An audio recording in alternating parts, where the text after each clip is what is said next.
整豬手到底係先飛水好食啊，定係直接落鑊炒好食呢？如果豬手你直接用清水嚟煮嘅話，哇，真係笑甩人隻大牙啦！作為一個廣東人我夠膽講99%嘅老廣呢都對豬手情有獨鍾嘅。嗱，唔好以為豬手好難整只要你喺屋企裏面有個電飯煲呢，就可以搞得掂啦。今日呢，我教大家整翻一道好特別嘅有椰香味嘅電飯煲焗豬手。同你以往食過嗰啲豬手都唔同嘅，花幾分鐘時間學識呢一道五指毛肚焗豬手。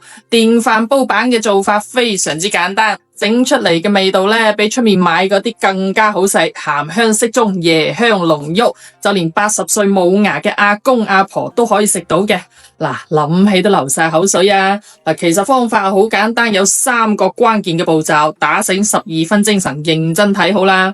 第一步，用執翻嚟嘅鹹豬手刮乾淨佢啲格拉底毛，之後呢，就捽乾淨佢表面啲污糟邋遢嘢，再斬成一嚿嚿。咁樣呢，就容易入口啲嘅。我哋自己喺屋企唔識處理嘅話呢，去菜市場叫個老闆娘同你處理好都得嘅。然後用高度白酒捽下佢表面，洗一次，咁樣可以有效咁呢去除表面嘅一啲腥臭味。第二步，凍水裏面放薑蔥同埋些少高度白酒，切記唔好係料酒係白酒噃。大火煮滾之後呢，就撇咗上面啲泡沫佢。咁樣煮熟咗嘅豬手撈出嚟，用個溫水嚟清洗佢。記住呢度一定要用溫水，唔好用凍水如果唔係一陣焗出嚟啲豬腳就又老又硬斑斑咬唔喐噶啦。第三步，重頭戲嚟啦，認真睇呢一步呢係豬手好食嘅關鍵。洗好嘅豬手落啲生抽，俾啲蠔油，同埋一包呢種星級酒樓都喺度用緊嘅五指毛肚調味粉。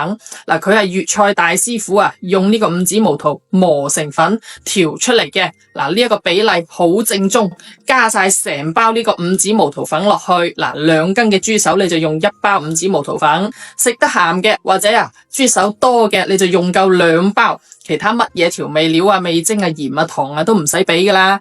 跟住落嚟落一殼本地不醃嘅花生油，冚唪唥捽勻佢，之後喺個電飯煲底搽一層油，鋪一層薑蔥，將醃好嘅豬手擺落去。剩低嘅料汁全部倒埋落去，一滴水都唔使俾。按正常嘅煮飯鍵，大概50分鐘之後就有得食噶啦。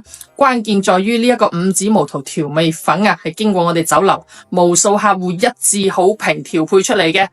整出嚟嘅豬手顏色非常之靚仔，椰香味濃郁，鹹香度又啱好。好多顧客嚟我哋呢度食完呢個五指毛肚焗豬手之後，都要帶翻3-5包翻屋企噶。就算從來冇落過廚房，都可以整得到椰香味濃郁、軟爛多汁，好食到舐脷嘅五指毛肚焗豬手。